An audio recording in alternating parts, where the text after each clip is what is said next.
E cigarette اور انسانی صحت۔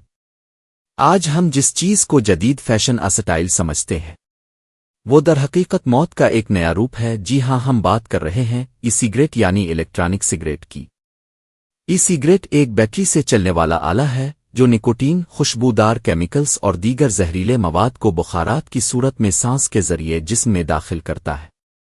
ای cigarette vape pen vapes battery power device ہوتی ہے جس میں ای لیکوڈ ویب جوس گرم ہوتا ہے جسے سگریٹ نوشی کے شوقین افراد سلگاتے ہیں۔ ای لیکوڈ میں نکوٹین فلیورز اور دیگر کیمیکل ہوتے ہیں۔ جہاں ای سگریٹ کو روایتی سگریٹ کے مقابلے میں محفوظ سمجھتا جاتا ہے اور سگریٹ نوشی کی لت میں مبتلا افراد اسے سگریٹ چھوڑنے کے لیے استعمال کرتے ہیں، وہیں اس میں پائی جانے والی نکوٹین کو نشہ آور سمجھا جاتا ہے۔ ای سگریٹ میں فارمل ڈی ہائیڈ ایکرولین اور وولاٹال آرگینک کمپاؤنڈ VOC پائے جاتے ہیں جو کینسر اور دیگر امراض کا باعث بنتے ہیں۔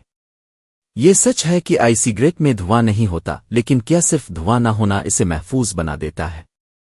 ہرگز نہیں۔ اس میں موجود نکوٹین دل کی دھڑکن اور بلڈ پریشر بڑھا دیتی ہے، پھیپھڑوں کو نقصان پہنچتا ہے، بعض کیسز میں اوپاپ کارنلنگ جیسی بیماریاں بھی ہو چکی ہیں۔ نوجوانوں کے دماغ پر برا اثر پڑتا ہے، ان کی یادداشت، توجہ اور فیصلہ سازی متاثر ہوتی ہے۔ بعض اوقات بیٹری پھٹنے کے خطرناک واقعات بھی پیش آ چکے ہیں۔ زہریلے کیمیکل۔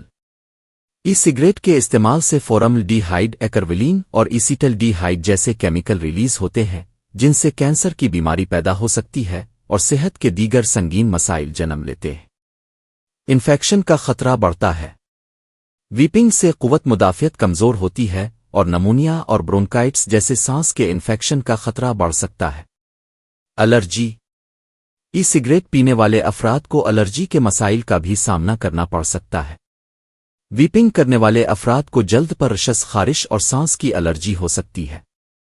خطرناک دھاتیں۔ ای سگریٹ ویپر میں لنڈنکل اور کروم جیسی دھاتیں پائی جاتی ہیں جو کہ انسانی جسم کے لیے زہریلی ہوتی ہے۔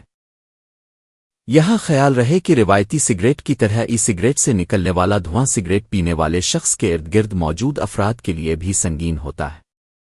یہ دھواں خاص طور پر بچوں اور سانس کے مسائل کے شکار افراد کے لیے نقصان دہ ہوتا ہے۔ یہ کمپنیوں کا فریب ہے روایتی سگریٹ سے بچا کر ایک نئی زنجیر میں جکڑنے کا، جہاں جسم کو نہیں رکو آہستہ آہستہ زہر دیا جاتا ہے۔ یاد رکھیں، یہ زندگی اللہ کی دی ہوئی امانت ہے۔ اسے ضائع کرنا صرف اپنا نہیں، اپنے پیاروں کا بھی نقصان ہے۔ اپنی صحت کو محفوظ بنائیں، زندگی اللہ کی امانت ہے۔